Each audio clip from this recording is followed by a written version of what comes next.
아멘. 박수로 하나님께 영광 돌려드리겠습니다. 함께 고백하길 원합니다. 주는 그리스도시요 살아계신 하나님의 아들이시니이다. 이 시간 현장에서 또 온라인으로 함께 예배하시는 성도분들을 축복합니다. 담임 목사님께서는 현재 성지순례 중에 계셔서 부족하지만 제가 이 자리를 대신하게 되었습니다.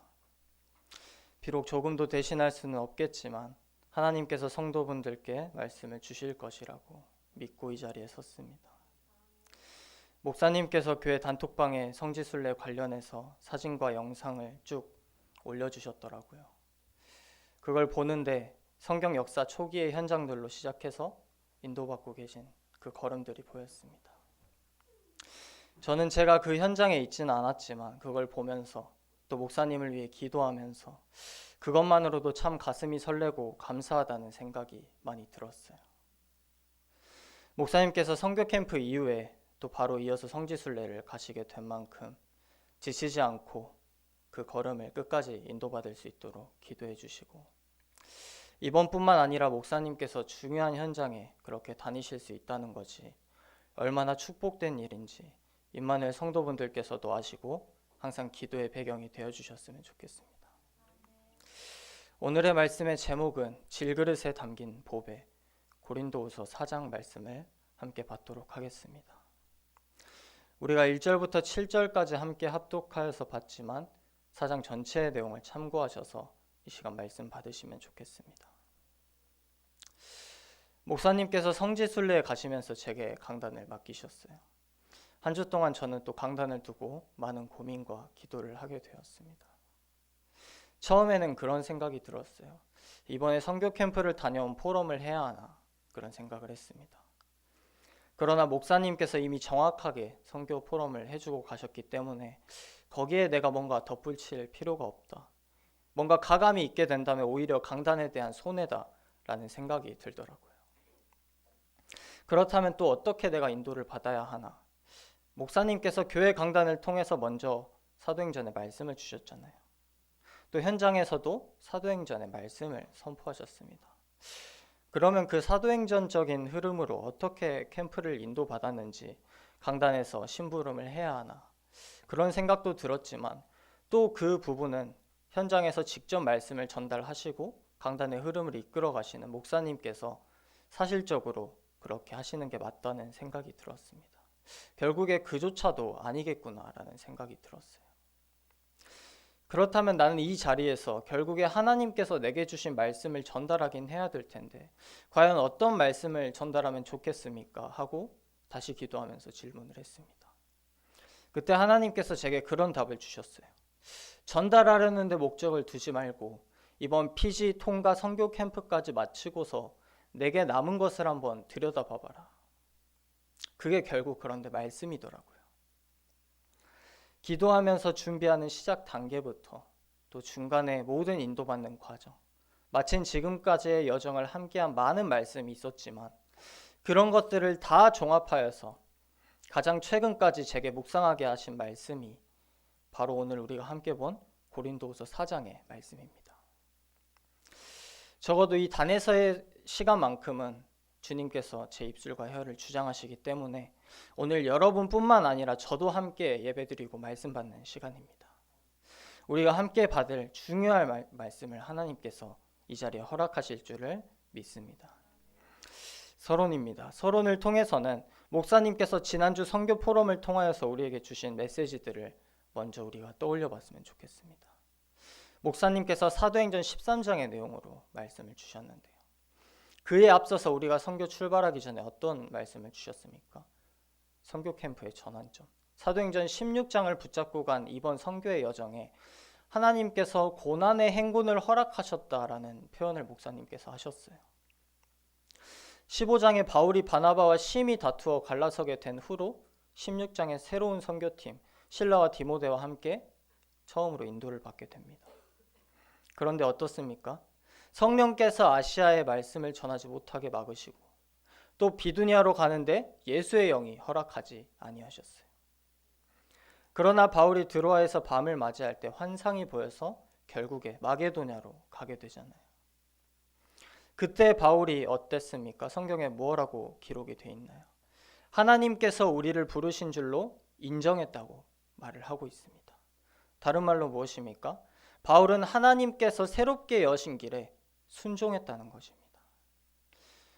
우리가 하나님 자녀로서 하나님 앞에서 가져야 할 최고의 자세, 최고의 태도가 바로 순종이에요.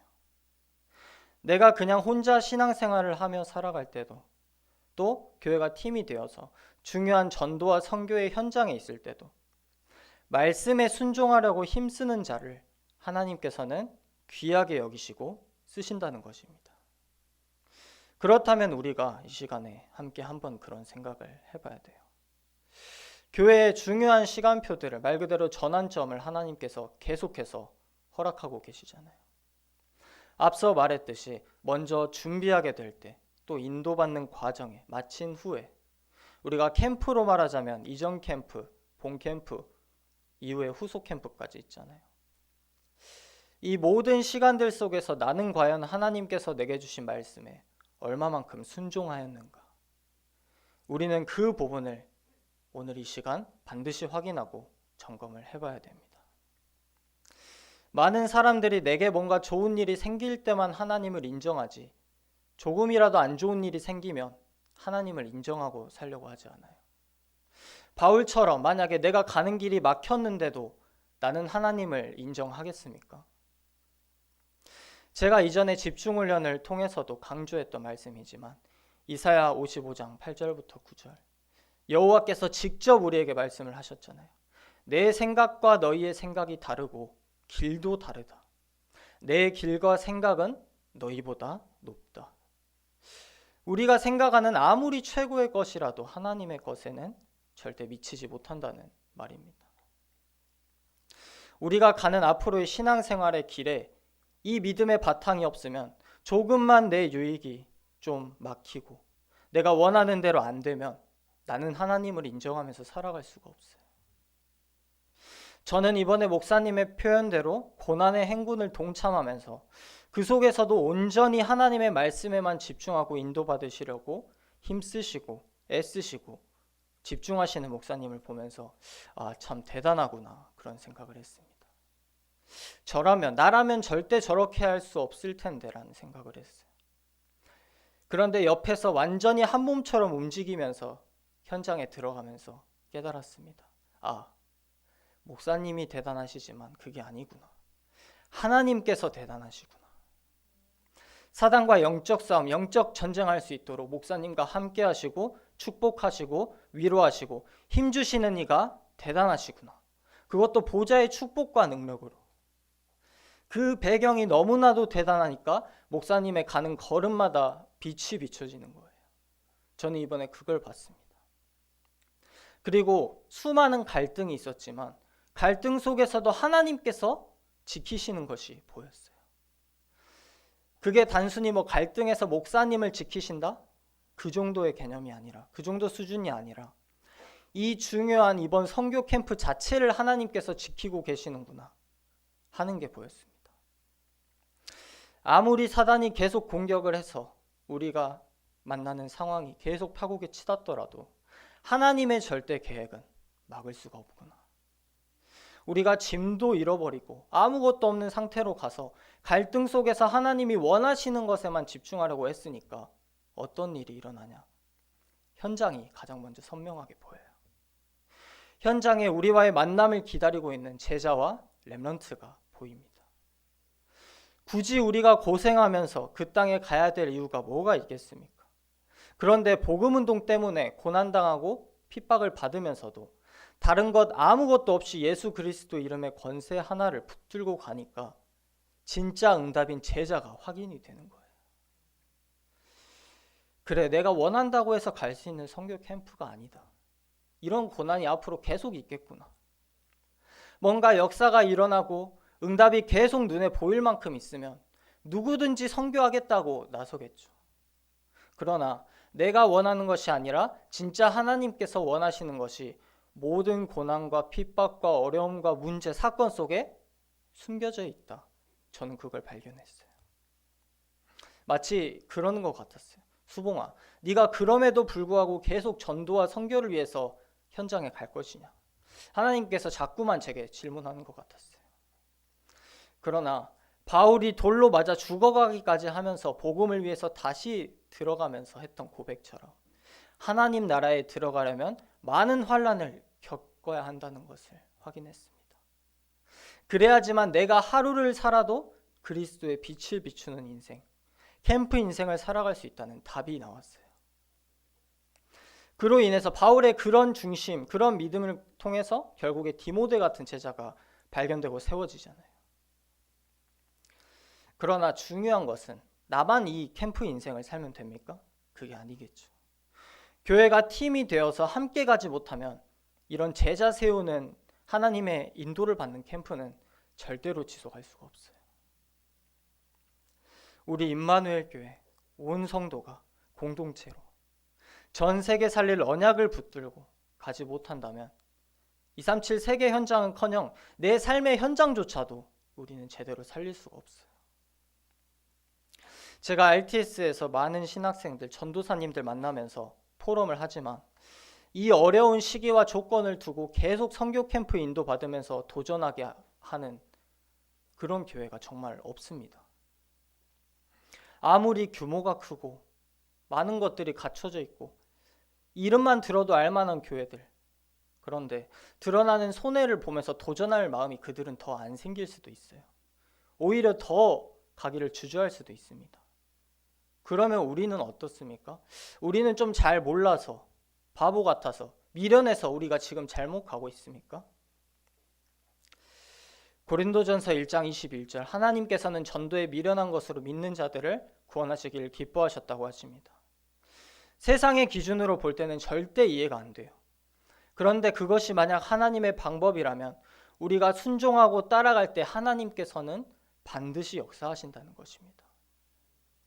세상이 볼 때는 얼마나 미련하겠습니까? 그렇게까지 힘들게 가서 하는 게 다른 게 없어요. 딱 하나, 복음 전하는 일.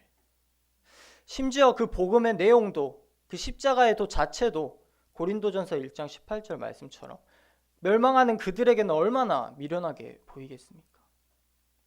그러나 그런 멸망받고 있는 자를 위하여서 누군가는 가야 할 세계 곳곳의 현장이 기다리고 있어요. 그걸 하나님께서 기왕이면 우리 교회에 가게 하셨다면 우리는 그것을 최고의 축복된 일로 평생 여길 수 있어야 된다는 것입니다. 그 하나님의 일에 동참하게 된 여러분이 얼마나 축복된 사람인지 오늘 말씀을 통해 깨닫는 은혜가 있으시기를 주님의 이름으로 축복합니다. 본론입니다. 우리 교회가 선교의 흐름으로 인도를 받고 있는데 선교하기 이전에 선교할 수 있도록 하나님께서 우리에게 먼저 주신 것들이 있어요. 첫 번째로 바로 직분입니다. 직분이라는 것은 굉장히 많은 것을 의미해요. 먼저는 직분을 받기까지에 앞서서 구원받고 하나님 자녀가 되는 것도 물론 포함이 되어 있습니다. 바울이 오늘 본문에서 말하는 직분은 또 섬기는 일, 하나님께 맡은 일을 두고 중점적으로 강조를 하고 있어요. 이 자리에서 예배드리는 우리는 모두 죄인 되었던 자입니다. 심지어 오늘 본문의 바울은 핍박자고 박해자였어요.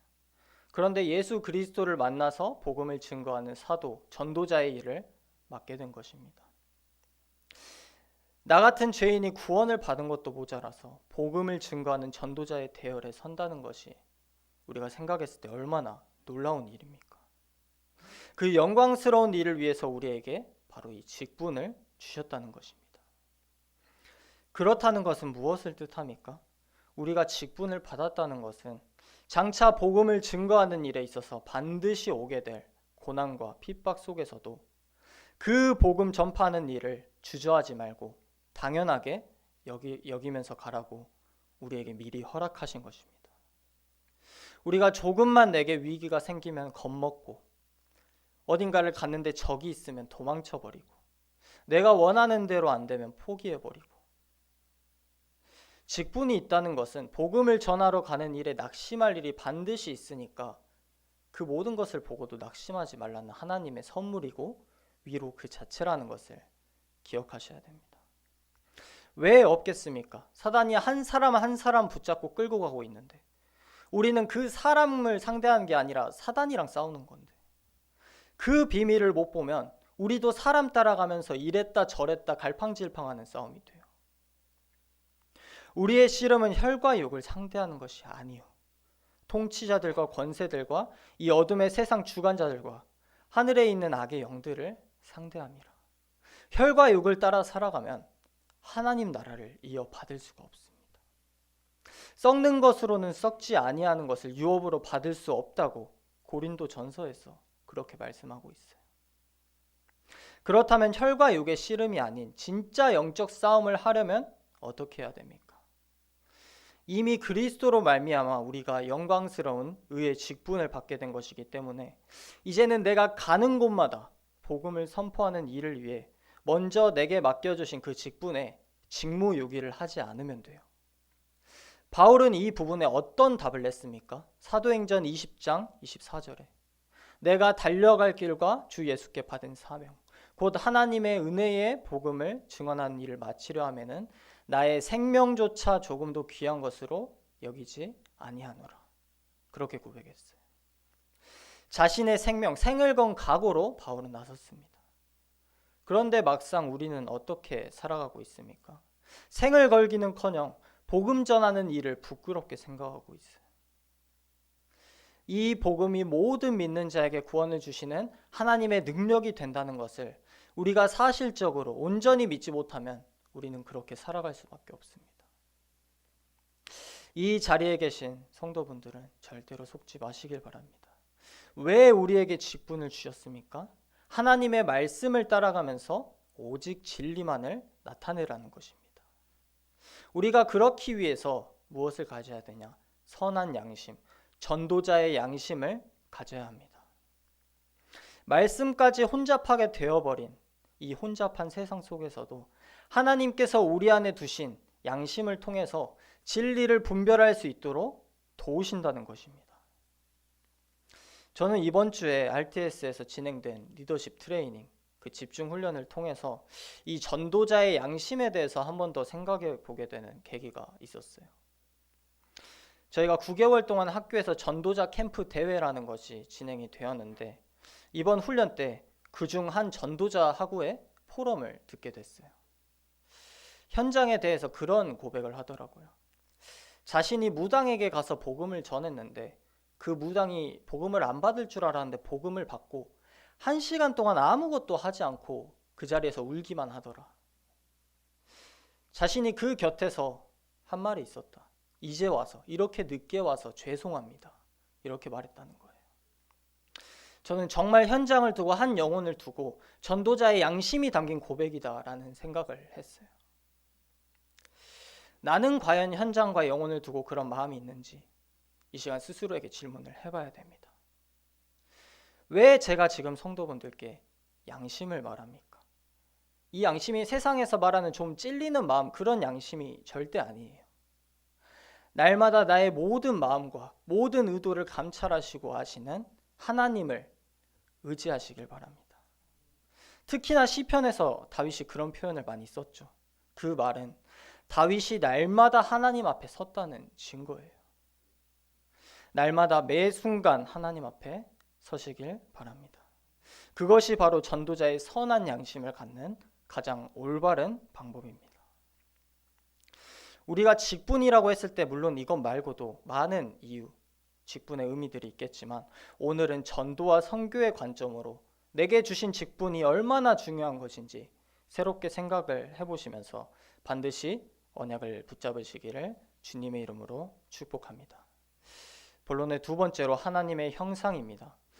앞서 말씀드린 양심, 그것보다 더 본질적으로 먼저 회복돼야 할 것이 중요한 것이 바로 하나님의 형상입니다.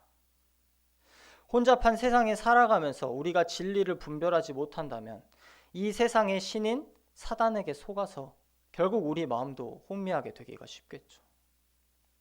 그런데 불신자들에게는 그게 당연한 결과이지만 우리가 만약 그렇게 되면 어떤 삶을 살아가게 됩니까? 당연하게 앞서 말했던 직무를 유기하게 되니까 그리스도의 영광의 복음의 광채가 나를 통해서 비치지 못하게 돼요. 복음의 진리를 깨닫는 것조차 사실 하나님의 주권 아래에 있잖아요. 우리는 그 복음의 진리를 깨닫는 일에 허락받았기 때문에 이 시간 이 예배의 자리에 있습니다.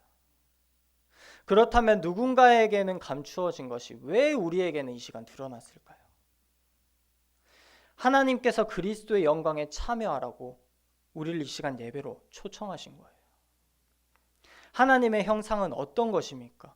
모든 복을 누릴 수 있는 비밀이잖아요. 실제로 창세기 1장 27절, 28절에 우리 인간을 하나님의 형상대로 창조하셨기 때문에 모든 복을 주신 거예요. 하나님께서 아무 피조물에게나 그런 복을 주셨습니까? 성경 어디에도 그런 말은 나와 있질 않아요.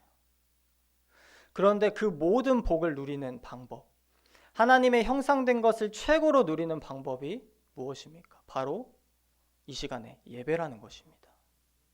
우리가 정말 그리스도의 영광의 복음의 광채를 비추는 그 영광된 일에 쓰임받고 싶다면, 쉽게 말해서 전도와 선교하고 싶다면 우리는 가장 먼저 어떻게 해야 됩니까? 무엇으로 시작해야 되나요?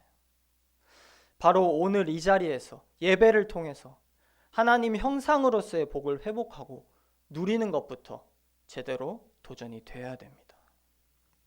왜 이 복음의 비밀이 우리에게 허락되었는데 우리는 감추어져서 살아가는 저 불신자들을 부러워하고 똑같이 그들과 살아갑니까? 오늘 말씀을 통해서 확실하게 답을 내리시길 바랍니다. 내가 아니라도 뭐 전도 선교 누군가가 하겠지, 이런 생각을 버리세요. 왜 굳이 그리스도의 영광을 거부하고 살아가려고 합니까? 물론 하나님께서는 나 아닌 다른 누군가를 통해서도 충분히 그렇게 하실 수 있는 분이지만 오늘부터 그런 생각은 버리세요. 내 생각과 중심만큼은 어떻게 서야 됩니까? 주여, 내가 여기 있나이다. 나를 보내소서. 우리 임마누엘의 성도분들은 그렇게 고백하시길 바랍니다. 이사야 선지자가 그렇게 고백했을 때 하나님께서는 가장 정확한 하나님의 방법을 허락하셨잖아요. 우리가 잘 아는 이사야 6장 13절에 그루터기, 렘넌트가 있다. 외모가 아닌 중심을 보시는 하나님께서 그러한 중심을 갖고 고백하는 우리 임마누엘 성도분들을 가장 귀하게 여기시고 예배의 자리에 있는 지금도 지켜보시고 이 자리에 임하셔서 모든 일에 그리스도가 나타나는 최고의 방법을 이 시간 말씀을 통해 허락하실 줄을 믿습니다. 그렇게 되면 이제 우리에게 모든 복, 엄청난 축복과 응답이 계속해서 밀려오겠죠. 올바른 중심의 예배만 회복되어도 하나님께서 하나님의 방법대로 길을 열어가시니까 당연한 결과입니다. 그러나 우리는 그때도 절대로 교만하지 않고 내게 모든 것이 주어진 그때에도 우리는 우리를 전파하는 것이 아니라 무엇을 전파해야 됩니까? 오직 그리스도 예수의 주 되신 것과 또 예수를 위하여 우리가 너희의 종된 것을 전파함이라. 이 바울의 믿음의 고백을 기억하시길 바랍니다. 이 세상의 신, 세상의 임금, 정사와 권세와 어두움의 주관자, 악한 영 사단은 무엇만 두려워합니까? 우리의 잘난 것을 절대로 두려워하지 않아요. 예수가 그리스도. 그 그리스도 되신 예수가 나의 주가 되신 것이 내게 믿음으로 확실하고 그게 날마다 사실적으로 고백될 때 사단은 가장 두려워한다는 것입니다. 우리가 오늘 어느 정도로 확실하게 답을 내야 됩니까? 나는 그의 종된 것이 내 인생 최고의 자랑이다. 여러분의 최고의 자랑으로 여기면서 살아가시길 바랍니다. 앞서서 천사였던 사단이 하나님에 대한 교만한 마음을 품고 타락해서 대적자가 되었잖아요. 그런 잘못된 예시의 롤모델이 떡하니 있는데 우리가 왜 굳이 교만하여서 그 전철을 밟을 필요가 있겠습니까? 십자가에서 죽으시고 3일 만에 부활하셔서 그 대적자를 무너뜨리신 주, 사단의 권세를 깨뜨리신 주. 사단은 죽는 존재가 아니죠. 그렇기 때문에 그 권세를 깨뜨렸다. 예수님께서 재림하셔서 오실 심판 날까지 우리는 그 사탄의 권세를 깨뜨리신 우리의 주가 되신 그리스도 예수님의 이름을 붙잡고 살아가면 된다는 것입니다. 그런데 사단이 우리를 혼미하게 한다고 해서 왜 우리가 겁을 먹어야 됩니까? 왜 그래야 됩니까? 이미 이긴 이름의 그 권세가 우리에게는 있는데, 우리를 직접적으로 공격할 수가 없기 때문에 계속해서 혼미하게 하는구나, 그걸 아시고 절대로 속지 마시길 바랍니다. 특히나 내 육신의 문제, 소중한 가족들에게 나타난 문제, 교회 안에서 일어나는 문제, 살아가다 보면 그런 문제들이 굉장히 많잖아요. 사단은 그걸 통해서 우리가 영적으로 반드시 봐야 할 것을 못 보게 만드는 일에 지금도 최선을 다하고 있단 말이에요. 우리가 영적인 눈을 가려서 완전히 어둠 가운데 있는 것처럼 계속해서 속고 있으면 안 됩니다. 영적인 눈이 가려지면 신앙생활을 하면서도 내 상태가 어떻게 되냐, 괜히 교회가 싫고 목사님이 싫고 뭔가 전부 다 불편한 마음을 갖다 줘요. 그렇게 되면 이 복음의 말씀이 선포되는 자리에 절대 있지 못하겠죠. 그러나 만약 지금 내 마음과 영혼 속에 그런 어두움이 조금이라도 자리 잡고 있다면 오늘 이 시간 이 말씀을 붙잡으시길 바랍니다.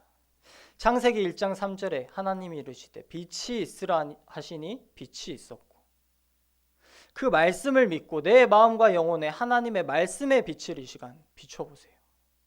정말 그렇게 해보시길 바랍니다. 실제적으로 흑암에 둘러싸인 나와 관계된 모든 것에 그리스도의 빛을 선포하시길 바랍니다.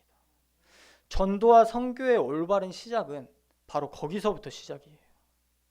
내가 그리스도의 빛을 누군가에게 비추기 전에 내 자신에게 먼저 비춰보세요. 우리가 지난번 첫 피지 선교 캠프 인도받을 때 목사님께서 어떤 중요한 방향을 주셨습니까? 내게 빛을 비추는 캠프, 그 방향을 좀 강조를 많이 하셨어요. 현장에 빛을 비추기 전에 내게 먼저 빛을 비춰야 된다 말씀을 하셨습니다. 내가 치유 대상자처럼 있는데 어떻게 그 흑암이 가득한 현장에서 영적 전쟁을 하면서 복음을 전할 수 있겠습니까? 베드로가 안진뱅에게 했던 내게 있는 것을 네게 주노니 라고 말한 고백은 단순한 고백 같지만 엄청난 고백이에요. 베드로가 만약 평생 그 안진뱅이처럼 똑같이 살아온 상태라면 안진뱅이에게 답을 주려고 했겠습니까? 또 그 안진뱅이가 그 답을 기쁨으로 받을 수 있었겠습니까? 그 고백은 바로 무엇이냐? 내 상태가 너에게 답을 줄 수 있는 상태다. 다른 것이 아니라 그리스도로 충만하기 때문에 베드로는 그걸 고백한 거예요. 우리 임마누엘의 성도분들께서는 치유 대상자로 더 이상 남지 마시고 진짜 복음 전할 제자로 남으시기를 주님의 이름으로 축복합니다. 그렇게 된다면 이미 내가 치유를 받으려고 애쓰지 않아도 다 치유가 되어 있어요. 그리스도 이름의 능력이 그렇게 어마어마한 것이기 때문입니다. 그렇게 생각하면 오늘 또 그 그리스도의 이름을 붙잡고 예배하고 있는 지금이 얼마나 특권이고 특혜를 누리는 자리입니까? 그 특혜를 평소에도 누리고 살아가는 방법이 바로 그 그리스도께서 나의 주인 되신다는 인식을 잊지 않고 계속해서 살아가는 거예요. 그 상태가 바로 우리 교회의 이름처럼 임마누엘을 누리는 상태입니다. 단순히 함께가 아니라 나의 주인 된 상태, 임마누엘입니다. 그런 사람은 그 증거가 나타나요. 복음을 위해서 나의 모든 것을 내려놓고 포기할 수도 있습니다. 내가 먼저 그런 제자가 될 때 나의 현장에 그런 예비된 제자들이 기다리고 있구나라는 것들이 보이게 돼요. 성경 역사에서도 제자를 부를 때 그런 모습으로 시작한 자들을 볼 수 있습니다. 예수님께서 제자들을 부를 때 그물과 배와 부친을 버려두고 따랐다고 하잖아요. 엘리야가 엘리사를 부를 때 12겨릿소를 버리고 엘리야에게로 달려가서 영접했어요. 그것도 모자라서 소를 잡아 고기를 삶아 백성들에게 나누어 주고 기구를 불사르면서까지 따랐잖아요. 이게 바로 제자의 중심입니다. 우리 교회에 만약 이 정도의 그리스도의 제자, 강단의 제자, 전도자의 제자가 없다면 선교를 지속해서 인도받기는 어려울 것입니다. 기꺼이 내가 종 되어서 제자 되어서 따르고 나를 주님께 거룩한 산 제물로 드리고 나는 죽으면서도 그것을 기쁨으로 받아들일 수 있는, 날마다 주님 앞에 노래하고 찬양하고 송축할 수 있는 임마누엘의 성도분들 되시기를 주님의 이름으로 축복합니다. 저는 노래한다, 찬양한다라는 표현도 물론 좋아하지만 다윗이 자주 썼던 이 송축한다는 표현을 되게 좋아해요. 오늘도 예배 기원 때 그 말씀을 드렸는데, 그리스도로 기쁨을 주체할 수 없는 나의 상태를 굉장히 잘 담아낸 말이라고 저는 그렇게 생각을 합니다. 송축한다는 그 말은 주인을 인정할 수 없으면 절대로 사용할 수 없는 표현이에요. 모든 걸 그 주인에게, 주님께 맡긴다는 의미가 그 안에 내포되어 있습니다. 저는 그 의미를 떠올릴 때 마치 어머니와 갓난 아기의 모습을 떠올려 보게 돼요. 갓난 아기는 스스로 아무것도 할 수 없잖아요. 뭐 먹고 자고 그런 것 외에는 아무것도 할 수 없잖아요. 심지어 먹는 것도 도움이 필요하잖아요. 그런데 한 가지 할 수 있는 게 있습니다. 바로 어머니를 알아보는 일이에요. 저번에 교회 교역자와 중직자와 렘넌트가 팀이 되어서 처음으로 인도받은 그 피지 선교 캠프 도중에 제가 처음으로 조카가 생겨서 삼촌이 됐거든요. 이름이 노엘인데 이 노엘이가 벌써 막 길게 옹알이를 하기 시작하더라고요. 뭐 말을 해서 자기의 의사표현을 전달하는 것도 아닌데 어머니가 무슨 말을 하면 아기는 거기에 기쁨으로 막 옹알이로 대답을 해요. 때론 옹알이뿐만 아니라 울음으로도 아기는 자기가 어떤 상태에 있는지를 막 나타내잖아요. 그러면 어머니는 그 아이의 상태를 둘러보고 파악하고 지금 그 아기에게 가장 필요한 것을 주잖아요.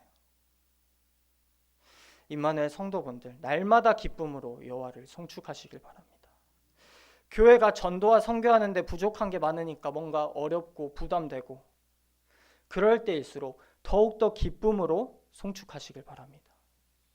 여러분이 만약 잘못된 것인데 그것을 내게 가장 필요한 것이라고 착각하면서 하나님께 막 달라고 구해도 하나님께서는 그런 우리의 상태를 파악하시고 정확하게 가장 필요한 것을 주실 하나님이시라는 거예요. 그런 주님께 내 영혼의 깊은 곳에서부터 하나님의 선하심과 위대하심을 높이면서 날마다 감사와 기쁨으로 고백하고 송축해 보세요. 하나님과 나와의 관계를 먼저 그렇게 올바르게 회복하는 것이 무엇이든지 하나님께서 내게 맡겨주신 일에, 전도와 선교에 올바른 도전을 할 수 있는 올바른 시작입니다. 정말 중요하기 때문에 제가 올바른이라는 이 말을 지금 강조해서 말씀을 드리는 거예요. 본론의 세 번째로 보배입니다. 간단합니다. 우리가 이 보배를 질그릇에 가졌다고 오늘 본문은 얘기를 하고 있습니다. 이 보배라고 했어요. 그렇다면 앞서 말씀드린 내용을 토대로 했을 때 이 보배라는 것이 무엇입니까? 바로 우리가 가진 복음, 예수 그리스도로 말미암아 구원받게 된 이 복음이라는 것입니다. 그 복음을 가지고 살아가는 나와 내 삶이 아무리 쉽게 부서지는 그 질그릇 같을지라도, 때론 연약하고 형편없고 보잘것없게 느껴질지라도 하나님께서 나를 빚으셨다는 거예요. 하나님께서 나를 창조하셨는데 왜 내가 당장에 초라해 보인다고, 연약하고 형편없고 보잘것없다고 함부로 스스로를 제한하고 단정짓고 있습니까? 디모데후서 2장에 말하죠. 어떤 그릇이건 간에 주인이 용도대로 쓸 수 있는 깨끗한 그릇이면 된다. 우리 임마누엘 성도분들과 렘넌트들은 반드시 그리스도의 복음만 온전히 담을 수 있는 그런 깨끗한 그릇이 되시기를 바랍니다. 세상의 것, 잡다한 것, 사단이 가져다주는 모든 것을 담아놓고 내가 그리스도의 복음도 담았다 이렇게 떵떵거리고 사는 것이 아니라 내가 정말 다른 것을 다 담지 않은 상태로 깨끗하게, 다른 것, 틀린 것, 세상 것 막 다 같이 섞어서 담아내지 말고 복음만, 예수 그리스도의 복음만 담았다고 고백할 수 있을 만큼 하나님 앞에 서서 준비되시길 바랍니다. 사실 우리는 우리 스스로를 절대로 깨끗하게 할 수 없어요. 그 복음 대신 예수 그리스도께서 우리를 깨끗하게 해주신 거예요. 전도와 선교하기에 앞서서 우리가 주인의 쓰임에 합당한 선한 일에 준비되는 그릇이 먼저 되시길 바랍니다. 예수님께서는 여러 비유들을 들어서 항상 말씀을 주시잖아요. 항상 비유를 드실 때 과장법을 사용하세요. 예를 들어서 10,000달란트나 100데나리온처럼 굉장히 가치가 차이가 많이 나잖아요. 마찬가지로 오늘 보배와 질그릇을 두고 생각을 해보세요. 보배에 비하면 질그릇의 가치는 얼마나 형편이 없습니까? 그런데 그 보배를 담은 질그릇이에요. 우리 성도분들은 더 이상 내가 질그릇인 것에 주목하지 마시고 심히 큰 능력의 보배를 담으신 하나님과 그 보배 대신 그리스도의 복음에 최고의 가치를 두고 내 생을 걸라 이 말입니다.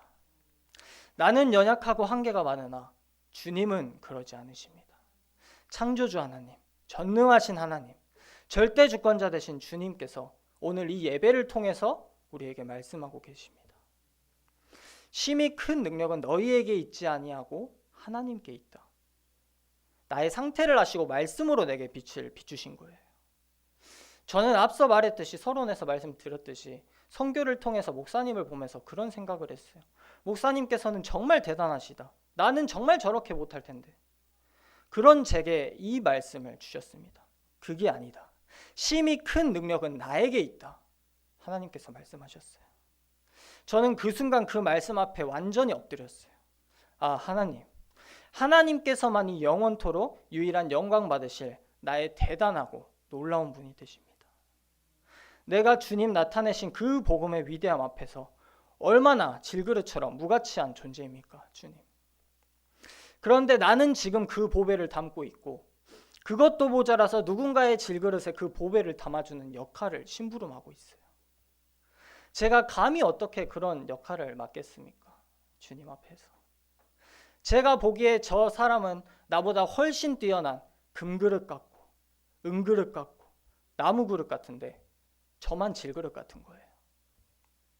그런데 주님께서 이러한 나를 귀히 쓰는 그릇이라고 말씀하시면서 거룩하게 선한 일에 준비될 수 있도록 인도하고 계신다는 거예요.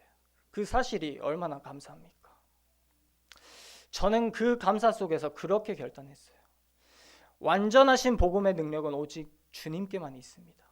나의 앞으로 가는 인생길에 모든 교만과 다른 자랑을 버리게 하여 주옵소서. 저는 선교 캠프 이후에 하나님 앞에 먼저 사실적으로 감사로 울면서 고백하고 오늘 이 자리에 섰습니다.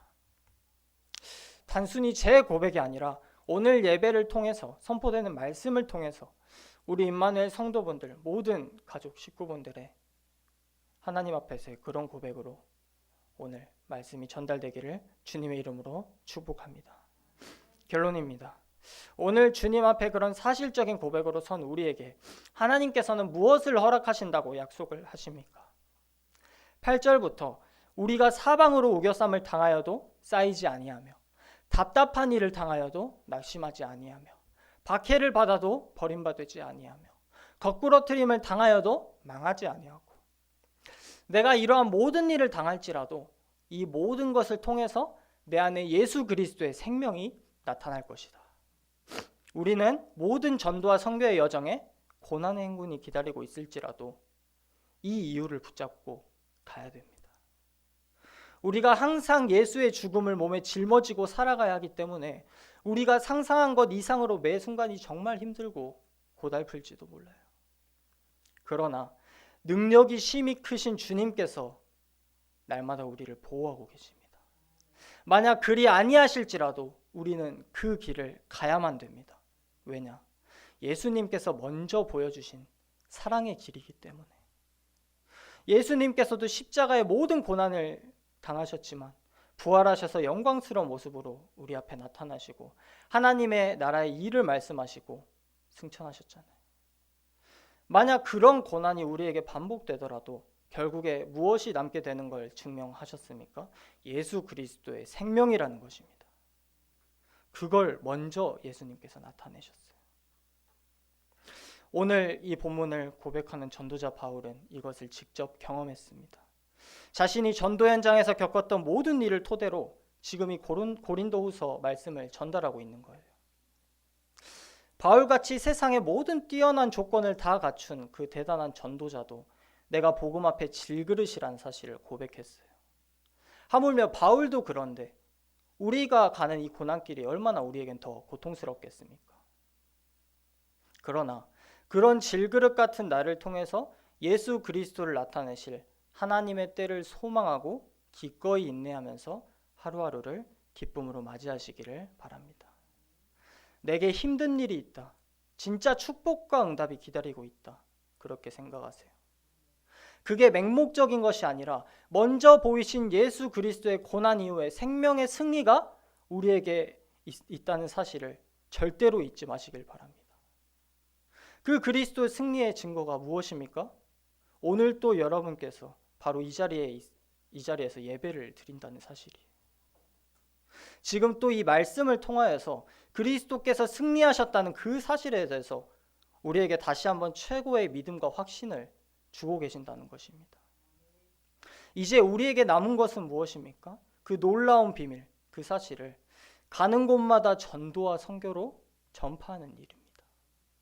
절대 내 힘으로 하지 마세요. 하나님의 말씀을 내 언약으로 담고 가는 곳마다 말씀을 선포하세요.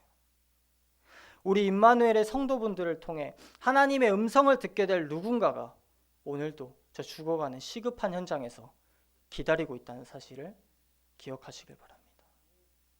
우리에게 오늘도 권능을 주시고 전도와 선교를 통하여서 이 복음의 비밀과 승리를 예루살렘과 온 유대와 사마리아 땅끝까지 증거하게 하실 주님을 의지하시길 바랍니다. 이 천국 복음을 모든 민족에게 증언되게 하기 위하여 온 세상에 전파되게 하실 주님, 그 모든 시작과 끝이 되신 주님께서 오늘도 우리 임마누엘 성도분들과 렘넌트들에게 함께 하시며 그 권능을 약속하신 능력을 주신 줄을 믿고 이 시간 선포되는 말씀을 통하여서 주 예수 그리스도의 이름으로 축복합니다. 기도하겠습니다. 하나님 아버지 감사합니다. 강단을 통하여서 귀중한 말씀을 허락하시고 오늘도 전도와 선교를 향한 하나님의 소원을 나의 소망으로 품게 하시니 감사를 드립니다. 이 예배 위에 임하신 성삼위 하나님께서 예배를 기뻐 받으시고 각 성도들에게 주님의 음성을 들려주셨을 줄을 믿습니다. 오늘 말씀을 나의 언약으로 붙잡을 때 우리가 이미 얻었다 함도 아니고 온전히 이루었다 함도 아니지만 오직 그리스도 예수께 잡힌 바 된 그것을 잡으려고 달려가는 전도자 바울과 같은 그런 전도자의 인생을 살아가게 하여 주옵소서. 이미 이번 연도 교회 원단을 통해서 빛의 응답을 주기 시작하시고 계속해서 24시 받을 수밖에 없는 상태로 인도해 가고 계시는 줄을 믿습니다. 예수 그리스도의 얼굴에 있는 하나님의 영광을 아는 빛을 우리 마음에 비추신 주님, 어둠에 빛이 있으라 하신 그 말씀의 창조의 능력이 그 빛이 이 시간 우리에게 회복되어서 이제는 우리가 가는 곳마다 재창조의 역사가 일어나는 시작이 되게 하여 주옵소서. 살아계신 우리 주 예수 그리스도 이름으로 기도하옵나이다. 아멘.